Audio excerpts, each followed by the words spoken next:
한 주간 뜨거운 이슈를 정리해드립니다. 발로 뛰어든 생생한 정보도 드립니다. 풍문으로 들어쇼! 반갑습니다.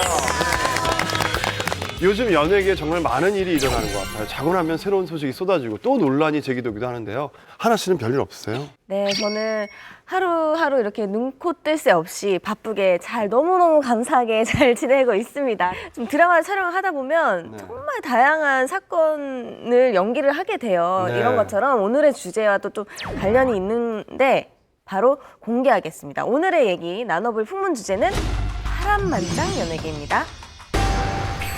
홍상수, 김민희가 헤어졌다. 결별설의 전말은?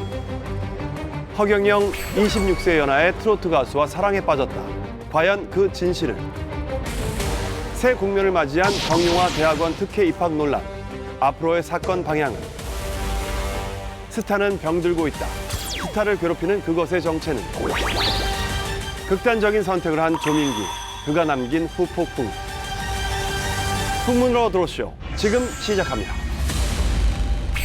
네, 얼마 전 충격적인 소식이 전해졌습니다. 성추행 혐의를 받고 있던 배우 조민기 씨가 돌연 자살을 했죠. 이게 어떻게 된 일인가요? 예. 네, 배우 조민기 씨가 지난 9일이죠. 스스로 목숨을 끊었습니다. 그날은 이제 아내가 잠시 외출 중이었을 때 좀 벌어졌다고 하는데요. 잠시 바람을 쐬고 오겠다는 문자를 남겼는데요. 근데 연락이 좀 닿지 않았어요. 그 집에는 그 창고가 있다고 해요. 각 주민별로 개개인 창고가 있는데 그 창고 열쇠가 2개인데 2개 중에 하나가 없어진 것을 발견한 거예요. 그래서 바로 그 자리에 갔죠. 근데 그 자리에서 조민기 씨가 싸늘하게 있는 것을 아내분이 발견했습니다. 네. 이 조민기 씨는 미투 운동이 시작되면서 가장 이 논란의 중심에 섰던 인물이거든요.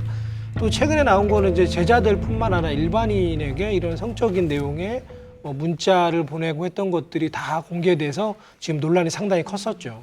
극단적인 선택을 한 이유에 관해 참 이야기가 많은데요. 아무래도 성추행 논란이 좀 가장 큰 이유가 아니었을까 싶어요. 네, 그렇게 추정할 수 있죠. 일단 목숨을 끊은 시기를 보면 일단 경찰 출두 3일 전이었단 말이에요. 그 상태에서 극단적인 선택을 한 건 아무래도 자신의 앞으로의 인생에 대한 현실에 대한 비관적인 그런 생각 때문이 아닐까 추측이 되는 부분인데 원래 경찰 조사가 6일이었어요. 6일인데 12일로 미룬 상태라고 추후에 또 알려졌었죠. 경찰 조사가 시작되면은 지금은 밝혀지지 않았지만 더 밝혀질 내용이 또 있을 수 있기 때문에 그거에 대한 부담감이 좀 있지 않았나 생각이 좀 듭니다. 조민기 씨 같은 경우에는 이제 크게 2가지 정도 이유가 있지 않을까 싶은데 일단 개인으로 보자면 그동안 조민기 씨가 쌓아온 여러 가지 것들이 있잖아요. 예를 들면 뭐 대학 교수라든지 아니면 연기자로서의 입지 이런 것들이 있는데 그것이 이제 한순간에 다 사라졌고 거의 뭐 회복이 불가능한 수준까지 이제 떨어지게 됐죠. 그리고 또 하나는 사회적 비난 여러 가지가 있었는데 그 비난들이 가족들에게까지 확장되는 이런 일이 좀 있었단 말이에요. 그러니까 그 상황에서 도저히 뭐 견디기가 좀 어려운 상황으로 아마 조민기 씨는 판단한 게 아닌가 싶습니다. 네, 그래서 자살 몇 시간 전이죠. 사건 당일 오전에 조민기 씨가 한 기자와 통화를 했었던 이 내용이 공개가 됐는데 그 내용 함께 들어보실까요? 네. 12일 날 출두하라는데 조정을 했어요. 원래는 6일 날 오라고 하는 건데 우리 딸내미가 저기 대학원 입학하는데 신경 쓰이지 않게 하려고 날짜를 늦췄는데 사실 이 목소리 자체도 굉장히 좀 떨고 있고 굉장히 긴장되어 있는 모습이 느껴지긴 해요. 근데 마지막에 굉장히 울먹이면서 딸에게 미안해요라는 이야기를 했었거든요. 그래서 아마 우리가 추측하건대 뭐 명예다 무엇이다 얘기를 하시지만 그 가족에게 가는 피해, 2차 피해가 좀 가장 마음이 아파서 이런 극단적인 선택을 한 것이 아닌가라는 생각이 듭니다.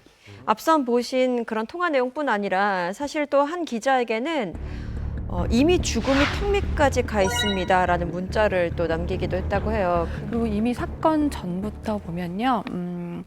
그 개인 SNS는 이미 본인이 폐쇄를 했고요. 삭제를 했고 또 카톡이라고 하잖아요. 거기에 보면 늘 사진이나 뭐 이런 게 좀 있었는데 모든 게 다 지워진 상태였어요. 그러니까 본인은 여러 시간이 흐르면서 조금의 심경의 변화를 일으키면서 조금씩 정리를 하지 않았나 좀 약간 조심스럽게 말해봅니다. 약간 갑자기 제가 아내라고 생각하니까 딱 울컥하는 마음이 딱 드는 게 그런 거 있잖아요. 뭐 남편에게 의지하는 아내의 마음을 조금이라도 생각한다면 그런 거 있잖아요.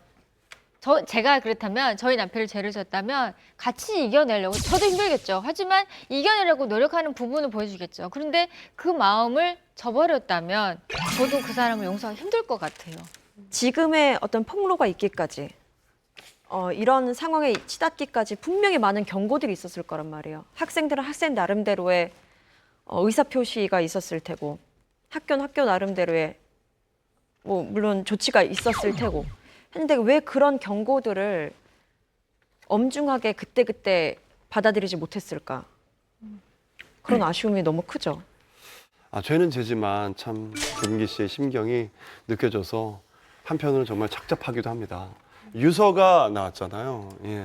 원래 6장짜리 유서가 나왔다고 지금 알려져 있는데요. 그런데 이게 경찰이랑 그 유가족들의 이제 그 논의 끝에 이제 유서를 공개하지는 않기로 했습니다. 근데 다만 지금 유서라고 지금 이렇게 인터넷에 떠도는 그 편지가 있어요. 근데 이거는 유서가 아니라 조민기 씨가 이제 아마 그 자살하기 전이 그 전전일 거예요. 그래서 한참 동안 이제 사과문을 본인이 스스로 이렇게 작성하는 이런 내용들이 좀 담겨 있거든요. 그래서 그게 그냥 공개가 돼서 마치 유서인 것처럼 지금 나오고 있는 거죠. 예. 그 조민기 씨의 빈소 분위기는 어땠나요?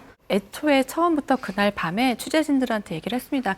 유족들이 더 이상의 취재는 원치 않습니다라는 말을 했기 때문에요. 취재를 안 하기로 했지만 그 현장의 분위기를 알기 위해서 다 취재 기자들이 곳곳에 있긴 했는데요.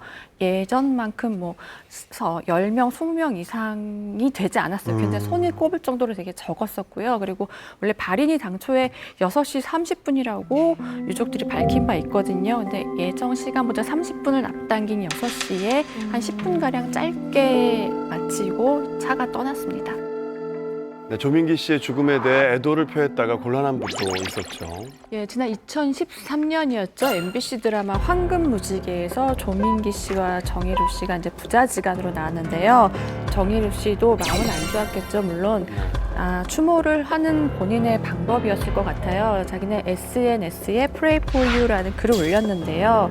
성추행 가해자로 지목된 고인을 공개적으로 추모하는 것은 좀 적절치 않다라는 누리꾼들의 지적을 받고 개정된 모든 글을 삭제한 상태입니다. 근데 저는 개인적으로 이건 추모할 자유와 권리는 있다고 생각해요. 근데 이것을 비난한 네티즌들도 많았지만 글에 같이 했던 사람이니까 얼마나 마음이 아프겠어요라는 사람들도 사실 한편으로는 있었거든요. 근데 정희루 씨 같은 경우는 이게 아마 본인도 굉장히 좀 압박이었겠죠. 이건 역시 정희루 씨에게도 어느 정도의 시간을 줘야 된다고 생각해요. 배우 조성규 씨 같은 경우에는 굉장히 좀 적극적으로 강한 어조로 조민기 씨의 빈소를 찾지 않은 동료 연예인들을 좀 비난하는 글을 올리기도 했어요. 뭐가 그리 두려운가? 조민기의 죄는 죄고 그와의 인연은 인연인데 경조사 때마다 카메라만 쫓던 그 많은 연기자는 다 어디로 갔는가라는 글을 올려서 논란이 됐습니다. 네, 여기서 끝난 게 아니라 인터뷰도 진행을 했어요. 조성규 씨는 이틀간 빈소에 다녀왔다. 첫날에 몇 시간은 있었는데 연예인이 3명 정도 있더라. 그리고 둘째 날도 다녀왔는데 그날은 5명 정도 보였다라고 설명을 했고요. 28년차 배우, 심지어 MBC 공채 출신인데 5명밖에 오지 않았다라는 것은 굉장히 안타까웠다라고 자신의 심경을 드러내기도 했습니다. 이때 분위기가 거의 뭐 고인의 죽음조차 추모도 되지 않는 분위기였어요. 네. 고인에 대해서 추모를 조금 한마디라도 하면은 무슨 매장당하거나 뭐 거의 마녀사냥처럼 뭐 몰아갔단 말이에요. 저는 뭐 제값은 받더라도 판결로 받는 거지 이 추모는 할 수 있어야 된다고 저는 생각하거든요. 네. 근데 실제로 이렇게 그 조문을 하고 싶었는데 가지 못했다라고 얘기를 하는 분들이 있었어요. 네. 최근에 좀 한 남자 배우분 인터뷰를 했는데 이분이 저한테 그 조민기 형 빈소 다녀오셨어요? 라고 오히려 물어보시더라고요. 그래서 두 분 옛날에 생각해보니까 그 작품 나오시지 않았냐? 라고 했더니 저는 눈치 보여서 못 갔어요. 너무 형님한테 죄송해요 라는 얘기를 하는데 이게 비단 이분만의 생각이 아니라 굉장히 어떻게 보면 좀 많은 분들이 물론 말씀하신 것처럼 죄는 굉장히 사실이라면 그게 용서받지 못할 죄지만 그 추모를 제대로 할 수 없는 그 상황이 또 남겨진 사람들한테는 또 어떻게 보면 또 하나의 그 좀 짐이 아닌가라는 생각도 들더라고요. 또 언론 때문에 그 회사들에서도 그 배우에게 좀 가지 않았으면 좋겠다라고 하는 회사들도 있었다고 했대요. 왜냐하면 그 배우는 또 그 회사에 소속되어 있기 때문에 굳이 좀 이슈가 되는 거를 구설에 오르는 네네. 사실 제 주변에 이제 일반인 분이 이렇게 조민기 씨랑 이렇게 아는 분이 계셔서 이제 갔다 오셨대요. 근데 그냥 일반인 지인들도 안 오시는 경우가 좀 많이 있었대요. 그런 이유로 인해서. 그래서 꼭 비단 연예인뿐만 아니라 사람들이 아무래도 서로 좀 눈치를 보지 않았나라는 그런 생각이 좀 들어요. 그 사람의 죽음을 애도했다고 해서 그 사람의 행동이나 그 사람의 잘못된 동의하는 일도 게 내가 아니죠. 지지한다, 동의한다가 예. 아니거든요. 예. 그러니까 그 사람의 죽음, 그러니까 예를 들어서 조민기 씨가 50 한 몇 년을 살았다고 치고 뭐 범죄를 저지른 기간도 분명히 있죠. 그 기간 빼더라도 나머지 한 40여 년 동안 맺은 인연이 분명히 있을 거 아닙니까? 그럼에도 불구하고 지금 말씀하신 것처럼 거기에 가면 혹시라도 구설에 오를 수 있다 등등의 이유로, 그러니까 네티즌들의 뭐 어떤 눈 이런 것들을 당연히 신경 안 쓸 수가 없겠죠. 그래서 그 눈이 무서워서 조의까지 할 수 없는 상황이라면 이게 좀 제대로 된 살인가 하는 생각이 들 정도예요. 제가 제일 걱정됐던 거는 그 조민기 씨의 자살로 미투 운동의 자칫 그 찬물이 끼얹어지지 않을까 하는 거였는데요. 지금 반응은 어떤가요?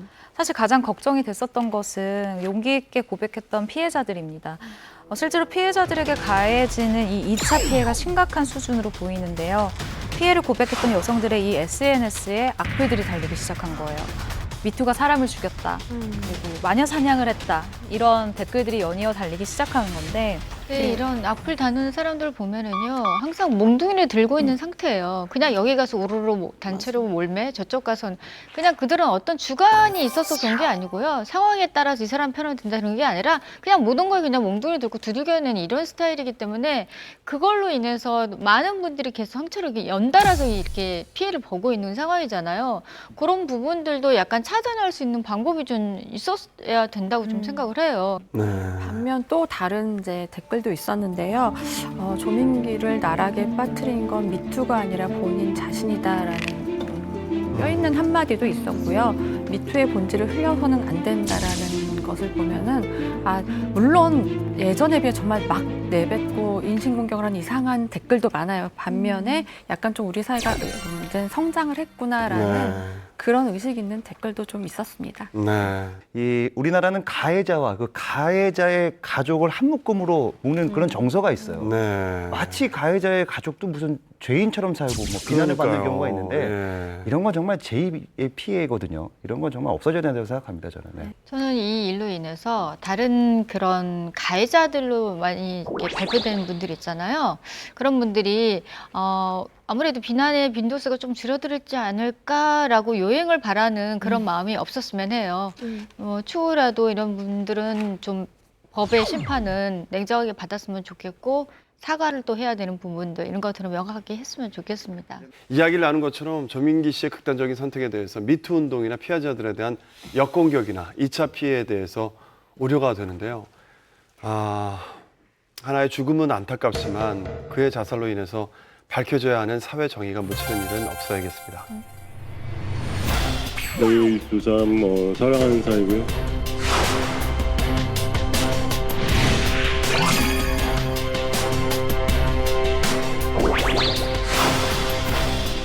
사실혼 관계로 실망과 배신감을 느꼈습니다.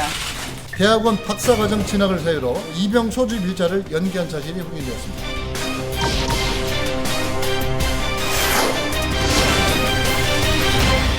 자, 이번에 얘기 나눠볼 주인공들도 정말 조용할 날이 없는 분들입니다. 홍상수 감독과 김민희 씨가 얼마 전 결별했다는 보도가 나왔습니다. 이 소식 들으셨죠? 네. 어떠셨어요? 저희는 보통 뭐 결별할 거다, 언젠간 할 거다 이런 식으로 많이 예측을 했기 때문에 그래서 뭐 방송에서도 많이 얘기했었잖아요. 맞아요. 그래서 올 것이 왔나? 이런 생각이 많이 기다리고 계셨나 봐요. 아유, 유부녀 입장에서는 그렇죠, 아무래도. 여러분들 워워하시고요. 이름만 나와도 이렇게 흥분하게 만드는 두 사람인데 최정아 기자님, 대체 진실은 뭔가요? 두 사람이 정말 헤어진 건가요? 네. 이게 저희 회사 단독이라 어떻게 나가게 된 기사인지 저도 저희 취재 기자를 통해서 듣게 됐는데 처음부터 한번 설명을 해보도록 하겠습니다. 일단 사진 기자 선배들 사이에서 이 이야기가 돌기 시작했대요. 그래서 이 이야기를 들은 취재 기자가 그럼 이건 취재를 한번 해볼 만하다라는 생각을 했고 또 근데 마침 이분들과 굉장히 친하고 이분들과 굉장히 밀접한 어떤 영화 관계자분이 계셨던 거예요. 그래서 이 영화 관계자, 제작자분이 두 사람이 한 달 전쯤에 헤어졌다, 맞다 라고 얘기를 한 거예요. 제보가 있었어요? 네, 그러면서 뭐라고 이야기를 하셨냐면 그분이 홍 감독이 김민희를 좋아하지만 그녀의 앞길이 너무 창창한데 그 대중에게는 어쨌든 그 홍상수라는 이름 안에 갇혀 있는 거잖아요. 그게 작품이건 아니면 사회적 시선이건. 그러니까 그 부분을 굉장히 걱정을 하고 있었다라고 이야기를 했어요. 근데 그런 이야기를 하면서 주변에 이제 이야기를 들어보니 실제로 두 사람이 어쨌든 굉장히 좋아 죽는 것은 맞지만 홍상수의 신경 변화는 있다라는 것이 주변 이야기였어요. 그러니까 좋아는 하지만 어쨌든 김민희를 위해서 무언가 좀 양심의 가책은 느끼긴 한다. 사랑하지만 놔주는 거예요, 진짜. 사랑하게 놔주면 뭘 사랑하게 놔주면 정성 있어. 열받네. 아니, 김가연 씨, 이거는 이건 이상한 얘기예요. 얘기를 듣고 나서 의견을 내세요. 예. 그리고 이 보도가 나간 후에 저희 그 어떤 기자의 보도가 나간 후에 둘이 계속 만나고 있다라는 분들 뭐 어디서도 목격되고 어디서도 목격됐다라는 목격담이 있는 이야기도 있고 또 한편에서 어떤 분들은 뭐라고 얘기를 하시냐면 연인 관계는 그때 헤어지고 다시 만나는 거 뭐 어떻게 할 수 없지 않느냐 혹은 이들의 관계가 단순히 그 애정만으로 뭉친 애정 관계뿐만이 아니라 작품을 계속 해야 하고 뮤지로서 만약 서로를 작품을 그냥 만들어주는 연출가와 뮤지로서의 관계가 합의가 됐다면 데이트처럼 이렇게 마치 보여지는 것이 무슨 상관이 있겠느냐 약간 이런 의견도 있어요. 저는 그냥 안 헤어졌다라고 생각을 하고 있었어요. 왜냐하면 여전히 김민희 씨와 연락을 하려면 홍상수 감독을 통해야 되고요. 다들 이렇게 생각하잖아요. 두 사람은 굉장히 고립돼 있고 아무하고도 연락하지 않는다고 생각을 하고 있잖아요. 사실 그렇지 않아요. 생각보다 많은 영화인들 그리고 배우들하고 연락을 하고 있을 뿐이지 그리고 그 배우들 같은 경우에는 본인의 입으로 사실 말을 못해요. 사실 홍상수 감독이랑 요즘 연락합니다라고 하지만 이건 오프 더 레코드로 쓰지 말아주세요라고 하기 때문에 우리가 이 둘의 관계에 대해서 많이 말을 할 수 없는 부분이 있고요. 근데 저는 여러 가지 가능성을 생각하고 있는데 두 사람이 쉽게 만난 사람은 아니잖아요. 그리고 홍상수 감독이 저는 그때 사랑하는 사이다라고 말한 현장에 다 있었을 때도 그때 그 두 사람의 표정과 그걸 보면요. 헤어져도 헤어졌다고 쉽게 말 못합니다. 예. 그 어려움을 난관을. 그럼요. 예. 저희 뭐 이거 얘기해야 될 자리인지 모르겠는데 저희 두 사람 사랑하는 사이고요. 저희는 만남을 귀하게 여기고 믿고 있습니다. 그리고 진심을 다해서 만나고 사랑하고 있습니다. 그냥 저에게 놓여진 어떤 다가올 상황이나 놓여진 상황 모든 것들을 겸허히 받아들이고 있습니다. 그러니까 이제 이게 나온 이유가 일단은 굉장히 제한된 정보. 그러니까 홍상수 김민희 씨가 다른 보통의 뭐 연예인 커플들 뭐에 비해서는 정보를 잘 기자들에게 안 주는 모양이에요. 그러니까 공식적으로든 비공식적으로든 그러다 보니까 제대로 된 정보가 없으니 이럴 때 이제 보통 뭐 음모도 많이 나오고 뭐 좀 잘못된 오보도 많이 나오거든요. 그러니까 제대로 된 정보가 좀 많이 없었다는 거 하나랑 그다음에 수많은 사람들의 염원이 분명히 있는 것 같아요. 김가연 씨를 포함한 여러 대중들의 아니 왜 거기에 그릇된 내가 영혼. 대표가 됩니까? 그릇된 아니 일반적인 유부녀들은요 만약에 그런 불륜이 났다가 깨졌다고 들으면요 솔직히 얘기하면 꽃이다 그렇게 표현할 수밖에 없어요. 그러니까 이제 저런 심리가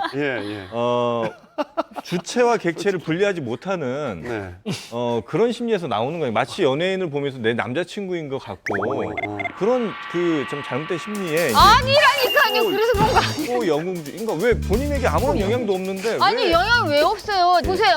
그 자신의 아니 입장이 공인된 잠깐 대입을 사람이 하지 나와서 저렇게 하는데 대놓고 연애를 했어. 불륜이야. 근데 사람들이 그냥 그러려니 하려고 쳐다본다는 게 하면은 수많은 배우자를 가진 사람 입장에서는 어머 내 남편이 하면은 그냥 다른 사람이 그렇게 된가 보다. 숨이 안 허저 얘기잖아. 지금 래퍼가 그게 아니라 그럴 수 있다는 건데 그게 왜 그거를 아니 옹호하겠다는 게 아니라 숨을 잠깐 용입해야 될 것 했더니 같아요. 어지럽다. 랩을 너무 잘해. 아 지금 이 정도면 굉장한 일단 듣고 다시 아니, 얘기해. 홍상수 감독은 BPM이 엄청 잠깐 아니 잠깐 홍상수 나 너무 감독은 숨안 어떤 쉬게 선택을 되나 해야 어지러워. 욕을 안 먹습니까? 하늘이 노랗다니. 어떤 뭐라고요? 선택을 해야 욕을 안 먹냐? 정확히 이혼을 하고 네. 뭔가 이혼 못 해야죠. 하잖아요. 여자의 아이를 대입해 보면 만나더라도 이혼을 하고 정리를 끝내고 그러니까 만나라는 이혼을 거죠. 못 하잖아요, 지금. 아니 못하고 못 만나든가 어쨌든 그때를 하면서 손도 잡고 뭐 사랑하는 사이다 이런 얘기를 하지 말아야죠. 나 우리 아빠였으면 목을 하세요. 아, 잠깐만. 여기 산소호흡기 없어요? 아 나 너무 크게 아 나 지금 산소호흡기가 필요해. 곧 쇼미 세븐 하거든요. 가능하지 않아? 이 정도면 래퍼로. 실패갔네. 아 핏대가 바로 쓰니까 이게 피가 확 몰리니까. 아, 아까 덕분한 거 지나지 사과하고. 아닙니다. 늘 그러는데요, 매일. 어쨌든 근데 아니 땐 굴뚝에 연기할 일은 없잖아요. 어떤 이유가 있지 않을까요? 결별설이 나는 데는? 일단 그 베를린 영화제에서 이 홍상수 감독이 혼자 나타났다라는 거였죠. 그러니까 여기서 말하는 혼자 나타났다는 사실 공식 색상을 의미하는 거라고 봐요. 이전에 홍상수 감독은 늘 자신의 뮤즈이자 연인인 김민희 씨와 함께 늘 동행을 했었거든요. 그러니까 공식 색상에도 다니고 그랬는데 여기에는 이 홍상수 감독 혼자의 모습만 보였다라는 거예요. 하지만 이런 기사가 나오고 난 다음에 그렇지 않은 반대의 정황들, 목격담들이 막 쏟아져 나오기 또 시작하거든요. 그 중에 하나가 김민희 씨가 같이 안 간 게 아니라 함께 갔는데 김민희 씨는 멀리 객석에서 앉아서 그 모습을 지켜봤다라는 목격담도 있었고 또 베를린에서 그 둘은 함께 다니는 모습 또한 뭐 사람들에게 보이기도 했다라면서 베를린에서의 데이트 목격담도 나옵니다. 그리고 여기에 더 나아가서 인디와이어 소속의 평론가 한 명이 자신의 SNS에 이런 글을 올립니다. 호텔 바에서 혼자 저녁을 먹고 있는데 홍상수와 김민희가 걸어 들어왔다. 그러니까 두 사람이 또 함께 있는 모습을 이 평론가가 직접 SNS에 올렸으니까 또 이 첫 기사와 완전 다른 그러네요. 그런 목격담들이 속출한 거죠. 제가 봤을 때는 싸운 것 같아요. 아니 둘이. 싸웠을 수도 있죠. 여행 가면 잘 싸우지 않습니까? 싸웠어. 나 안 가. 여행 좀 가봤나 봐요. 혼자 가. 스탱션 오빠 혼자가 네. 그때는 싸웠었고 뭐, 그다음에 화해. 그날 저녁 화해해서 식당에 하고 갔고 밤에 술 한잔 하면서 풀고.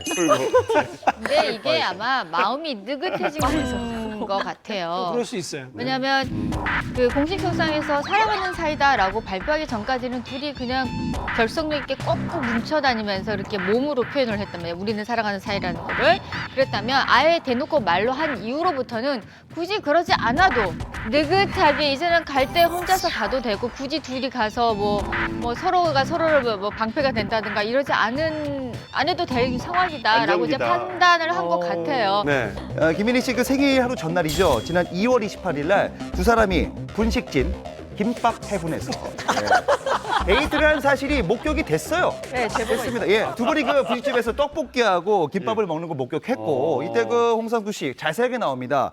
밤색 골덴 재킷을 입었고요. 예, 김민희 씨 맑은 지주색 오버핏 코트를 입고 있었어요. 맑은 지주색. 예, 이거 중요합니다. 그리고 이런 얘기도 있어요. 잘 먹고 잘 있더라라는 얘기를 해주셨고 저는 아주 난리 이 사람을 나겠네. 만나고 있다라는 얘기를 팩트를 근거로 얘기해 드립니다. 예. 그래서 이게 지금 사귀고 있다, 아니다, 헤어졌다 지금 말이 너무 많잖아요. 네. 사실 이럴 때 사실 사진 한 장 있으면 끝나거든요. 혹시 사진 없나요? 예, 그래서 역시 이 기사가 결별설에 났을 때 정말 취재 경쟁이 붙었죠. 이날 바로 사진이 공개됐는데요. 그래요? 예, 2월 말에 두 사람이 함께 있는 사진이 공개됐습니다.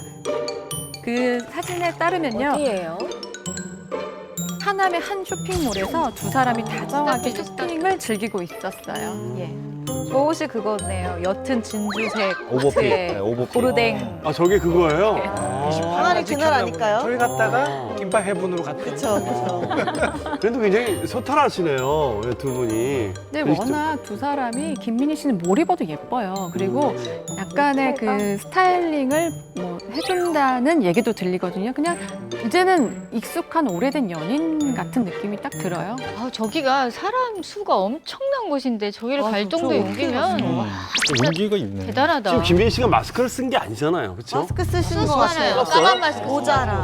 썼어요. 김민희 씨나 홍상수 씨나 뭐 당당하다 이렇게 말씀하시지만 하여튼 두 사람은 막 뭔가를 숨기거나 막 뭔가를 사람들에게 드러내거나 뭐 이러고 싶지가 않은 것 같아요. 아무리 뭐 저희가 살펴봐도 그냥 두 사람은 두 사람끼리 그냥 좋은 대로 생활을 하고 있는 거고 거기에 대해서 막 뭐 마스크 끼면 숨어 지냈다 뭐 별별 말들이 많이 나오는데 그런 게 아니라 그냥 두 사람의 연애를 지금 즐기고 있는 걸로 봐요. 네. 사실 저 두 분이 저희 동네 살거든요. 그래서 이제 저희 이제 동네 주민들 분께서 하는 얘기를 들었는데 저 두 분이 굉장히 잘 돌아다니신대요, 같이.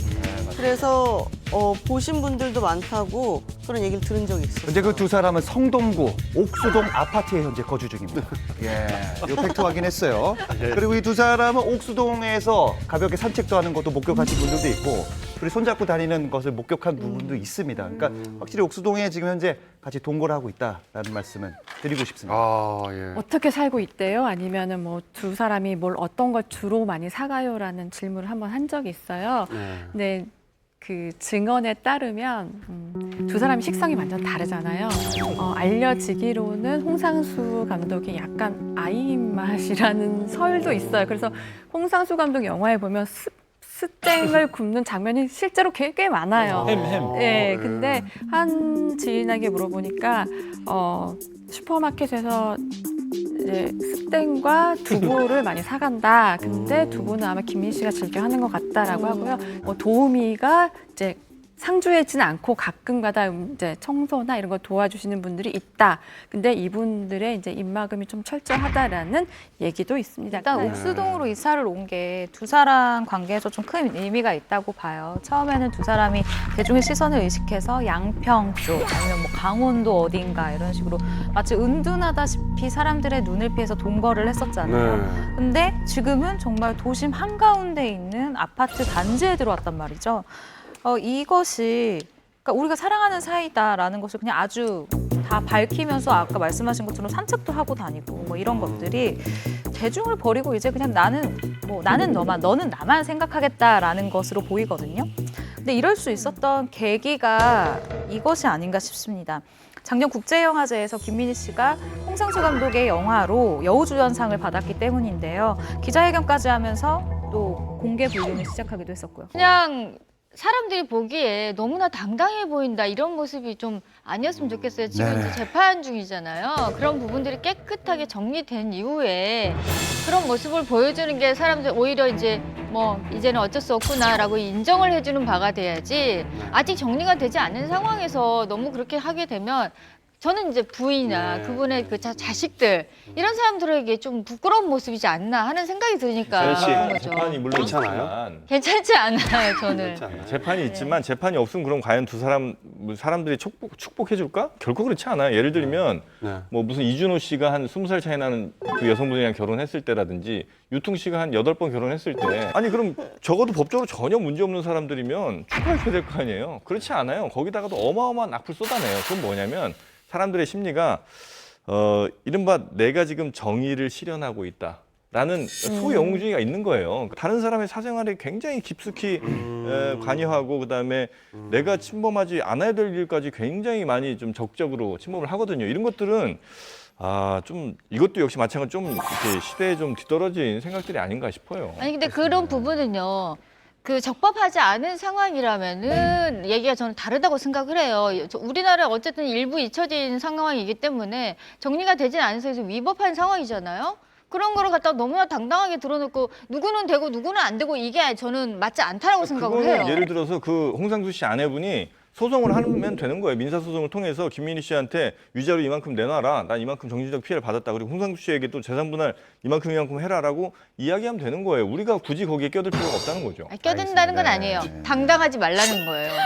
그렇기 때문에 제가 홍상수 감독님 그리고 김민희 씨에게 고하고 싶은 게 있는데 네.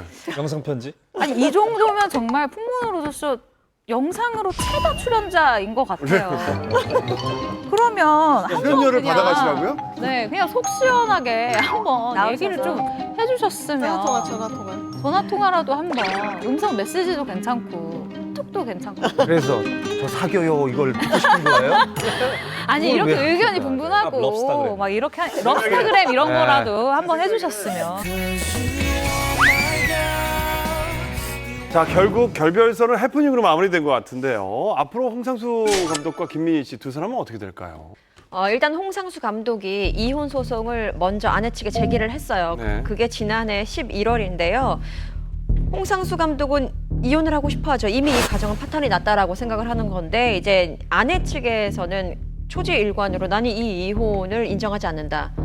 남편은 돌아올 것이다라고 계속 주장을 하고 있잖아요. 그래서 이혼 소송 역시 쉽지 않게 진행이 되고 있는데 일단 지난해 12월에 첫 재판이 있었습니다. 근데 이 자리에는 홍상수 감독 그의 아내 2명은 참석하지 않았고요.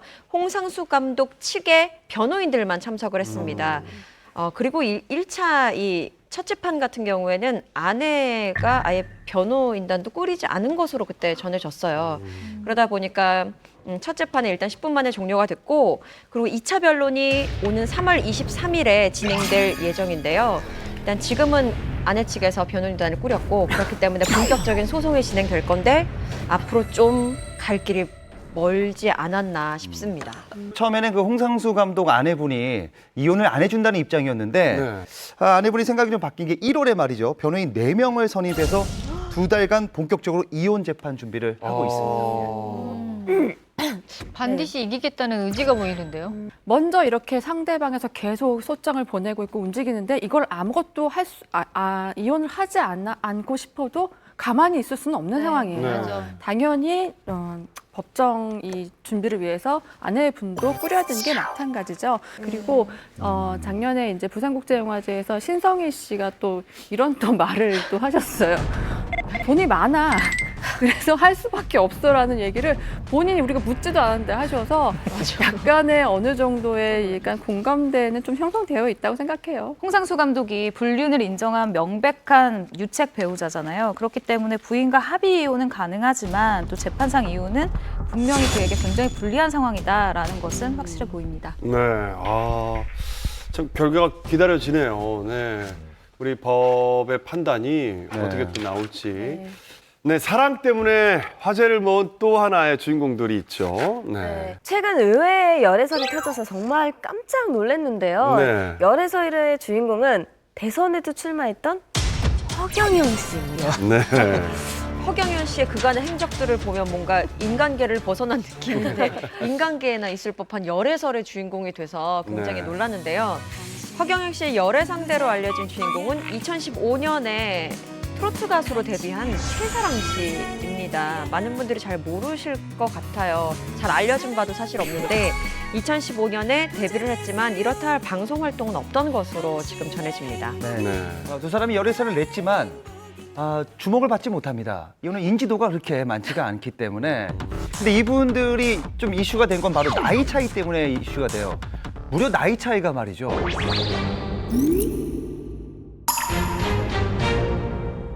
예. 26살입니다. 네. 유퉁 씨의 33살은 깨지 못했지만 그래도 26살이 대단한 기록이거든요. 예. 아니 26살 차이면은 어디서 만날 수가 있는 거죠? 어떻게 처음 그 두 분이 어떻게 만났는지가 궁금해서. 두 사람의 열애설은요, 2달 전이죠. 지난 1월에 한 매체의 단독 보도를 통해서 알려졌는데요. 이 보도 내용에 따르면요, 2015년이죠. 이 최사랑 씨의 데뷔곡인 부자 되세요의 음반 작업을 하면서 만났다고 합니다. 그때 이 부자 되세요의 작사를 허경영 씨가 한 것으로 알려졌는데요. 이후 3년 동안의 사랑을 키워왔다고 합니다. 네. 최사랑 씨의 아버지가 지난해 세상을 떠나셨는데 그 전까지 요양원에 계셨다고 해요. 그때 병원에서 최사랑 씨의 아버지를 허경영 장인이라고 부를 정도로 공연한 연인 사이였다고 합니다. 예. 허경영 씨가 너무 궁금해요. 이분 어떤 분이신지 너무 궁금해요. 허경영 씨는 그 대선에 나온 적이 있습니다. 1997년 15대 대선하고요. 2007년 17대 대선에 나왔는데 이때 당시 뭐 유력한 뭐 대권 인사는 아니었어요. 근데 이때 그 유권자의 이목을 끄는 그런 공약들이 좀 있었습니다. 네. 결혼을 할 경우 1억 원을 지급하고 아이를 출산했을 때 5천만 원을 지급하고 대학교, 중학교, 초등학교, 고등학교 등록금 폐지 여기에 호카에서 찍으신 분들이 굉장히 많았었어요. 네. 굉장히 많지는 않았던 것 같고 네. 일부 계시긴 했는데 저 말도 안 포스터 되네. 보시면 그때 당시 기준으로도 굉장히 과거 회귀적인 포스터예요. 그러니까 뭐 예를 들면 97년 대선 때도 저런 포스터는 다른 사람들은 안 썼었거든요. 그렇죠. 예. 굉장히 좀 그러니까 과거의 향수에 젖어 있는 사람들을 약간 노렸던 뭐 그런 뭐 당 이름도 좀 그랬었고요. 그리고 뭐 1억 뭐 결혼하면 준다 이런 것도 있었지만 이거는 그나마 좀 사람들한테 좀 그래도 좋은 거였고 기억나는 게 일단 유엔 본부를 판문점에 갖다 놓습니다.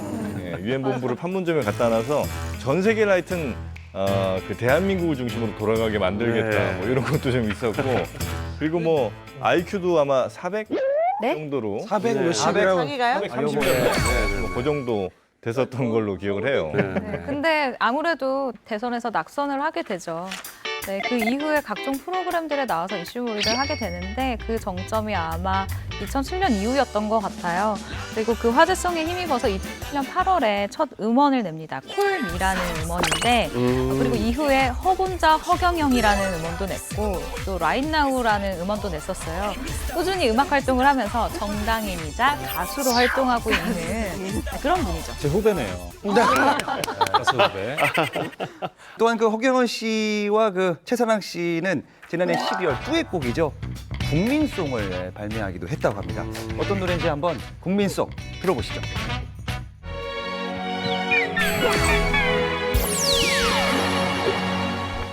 국민송이 별거 있나 허경영이 부르면 라인나 국민송이 별거 있나 이 노래 듣고 웃어요 국민송이 별거 있나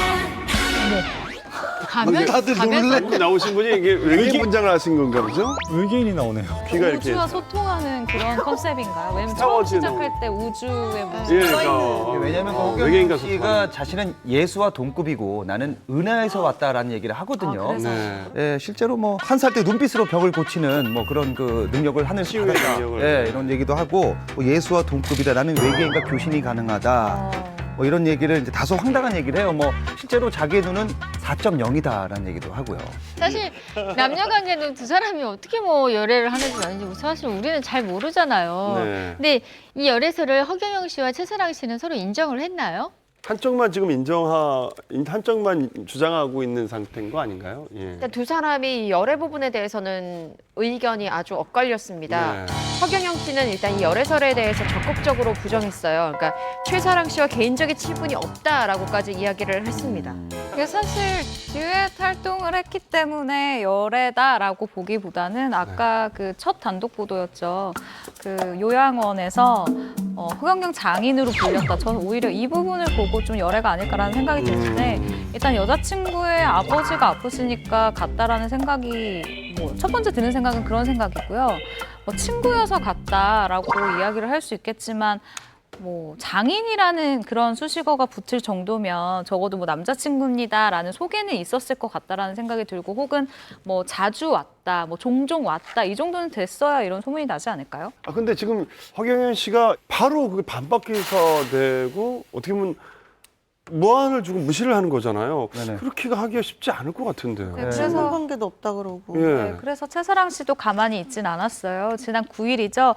허경영 씨의 26살 어린 이 여자친구 연인 최사랑 씨가 돌연 기자회견을 개최했습니다. 저는 금요일로 기억을 하고 있는데 최사랑 씨의 주장을 한번 직접 들어보시죠.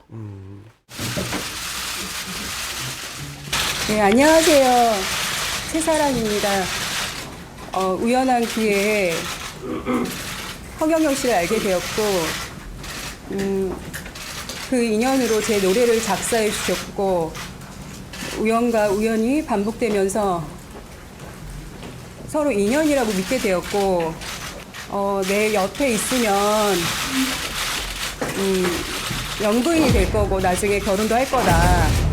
그러면서 이제 사실혼 관계로 같이 동거를 하게 되었습니다. 제가 마치 자신을 이용하는 것처럼 대처하는 모습과 지지자들한테 제 존재를 부정하고 유령처럼 있기를 원하고 저의 존재를 인정하지 않기 위해 저를 이상하고 나쁜 여자로 매도하고 폄하하는 모습에 한 여자로서, 인간으로서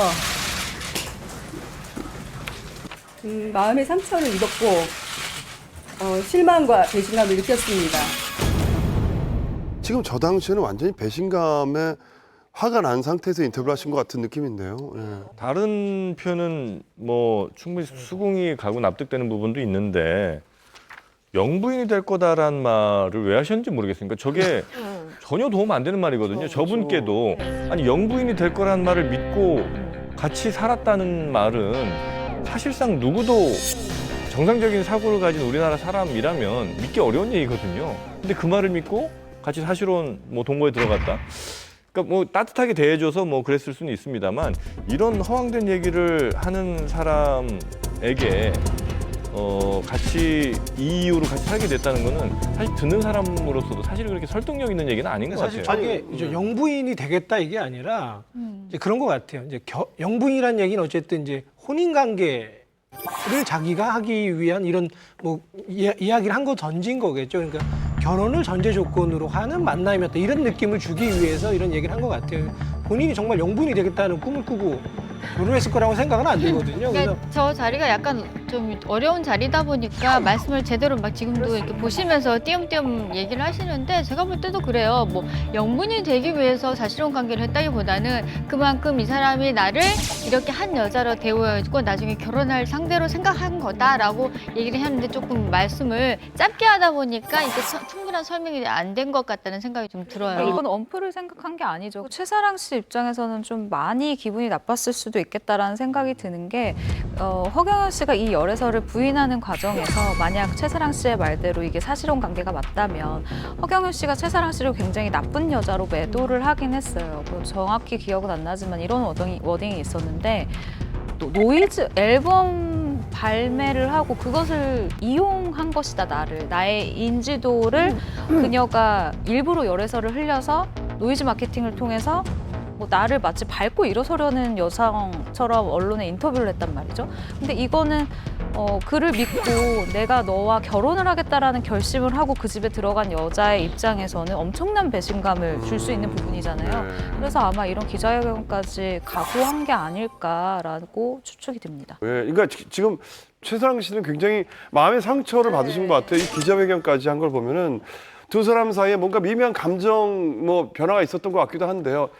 저 기자회견 이후에 허경영 씨가 입장을 표명했죠. 예. 일단 뭐 모든 사실을 부인하고 있고요. 특히 사실혼 관계는 절대 아니라고 또 이제 주장을 합니다. 그리고 현재 그 허경영 씨는 그 경기도 양주에 위치한 일명 하늘궁이라는 자신의 집에서 지내고 있는데 궁이에요. 이름이. 하늘궁. 본인이 지은 네. 궁에 사실. 여기 보면 이제 뭐 보디가드도 있고 뭐 그런 집이에요. 실제로 집이 되게 큽니다. 거기에 이제 자신의 지지자들이 계속 왔다 갔다 하는데 어떻게 최사랑과 함께 살면서 이 사실혼 관계를 유지할 수 있겠느냐, 걸렸겠지. 전혀 사실이 아니다라고 부정을 합니다. 예, 최사랑 씨가 이야기했던 부분에 대해서 허경영 씨는 이렇게 얘기합니다. 대통령이 자신은 되지도 않았는데 무슨 영부인이냐라고 물으면서 이것은 자신의 인기를 떨어뜨리려는 음모일 뿐이다. 자신은 독신이고 나는 하늘에서 온 메시아다.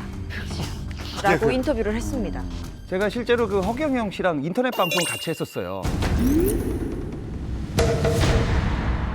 그때 또 최사랑 씨가 옆에 있었어요. 그래요? 있었어요. 예. 근데 그때 당시에 이제 인터넷 방송할 때는 제 느낌은 이거였어요. 허경영 씨가 소속사 대표였고 최사랑 씨가 소속사 가수인데 가수를 띄워주려고 굉장히 노력을 하더라고요. 인터넷 방송에서 뭐 우리 최사랑 뭐 잘해요 뭐 이런 식으로 하고 실제로는 뭐 정말 터치도 없고 굉장히 뭐 소속사 가수를 띄워주려고 마치 그 이수만 보아를 보듯 계속해서 막 띄워주려고 막 아끼는 그런 모습이었거든요.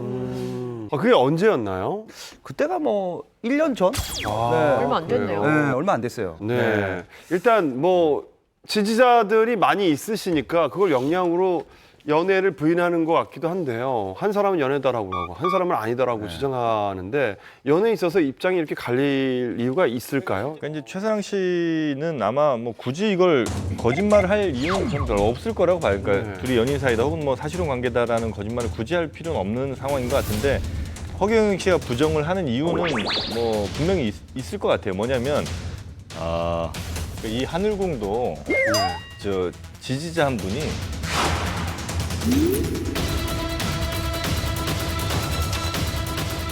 얻어준 집이에요. 네? 월세 200씩 나가고 있거든요, 이게. 지지자들이 이렇게 있어요. 네. 그리고 이 하늘궁에 한 달에 2번씩 이제 사람들 초청을 하거든요. 참가비가 10만 원이에요. 근데 한 번에 한 100명씩은 옵니다. 한 1,000만 원씩은 들어오는 거예요. 월세는 지지자가 있는데 200만 내주고 1,000만 원 들어오는 거는 이분들 몫인 거예요. 그리고 또 거기서 무슨 기념품 팝니다. 허경영의 사진 들어있는 무슨 뭐 목걸이라든지 뭐 이런 거 되게 파는데 10만 원, 20만 원 이렇게 팔거든요. 그러니까 지지자분들이 뭐 경제적으로 물적인 혹은 뭐 물질적이 아닌 뭐 여러 가지로 도움을 주고 있단 말이에요. 그런데 이 상황에서 최사랑이라는 한 사람과의 사실혼 관계를 인정을 하게 되면 물론 다른 그 수많은 지지자들과 뭐 다 1대1로 연애를 이런 한 건 아니지만 꽤 중요한 지지자들이 떨어져 나갈 가능성이 있다는 것을 염두에 두기 때문에 아마 누군가와 특정인과 연인 관계다 혹은 뭐 사실혼 관계다라는 걸 얘기하기 어려운 혹은 얘기할 수 없는 상황이 허경영 씨에게 있는 건 아닌가 이제 추측을 좀 해보는 거예요. 저도 이제 최사랑 씨 쪽 얘기를 좀 들어보니까 하늘궁 있잖아요. 네. 거기서 이제 생활하는 모습의 사진이나 이런 것들을 봤어요. 최사랑 씨랑 이제 같이 최사랑 씨가 거기서 같이 살았으니까 이런 것들로 봐서는 사실은 최사랑 씨 입장에서는 사실혼이라고 주장할 만할 법한 근거들이 다 있긴 있죠. 근데 이제 되게 좀 위험한 입장일 수도 있겠다는 생각이 있다는 얘기가 있더라고요. 위험한 그래서 입장이요? 그러니까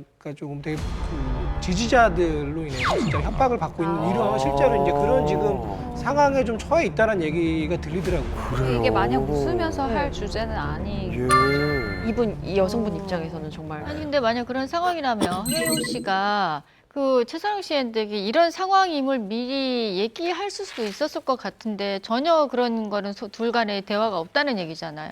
우선은 이 열애설이 나올 거라고 생각을 못했던 것 같아요. 기본적으로 열애설이 나옴으로 인해서 본인이 입장을 빨리 밝혀야 했었던 것 같아요. 이 허경영 씨가 제가 알기로는 논란이 된 게 이번이 처음은 아닌 걸로 알고 있거든요. 네, 방송을 통해서 자신이 사람을 치유하는 능력을 가지고 있다라고 주장을 해왔었는데요. 실제로 자신의 집에서 자신의 지지자들을 치유하는 그런 모습이 포착이 되기도 했었어요. 근데 이게 치유라고 하기에는 좀 조심스러운 부분이 있는데 여성 참가자들의 가슴 그리고 골반을 이제 만지는 그런 장면들이 나오고 그리고 내 눈을 바라보라고 그러니까 나의 눈을 바라봐라 이렇게 만지고 있잖아요. 근데 이런 것들이 언론을 타게 됐고 이로 인해 성추행 논란에 휩싸이기도 했습니다.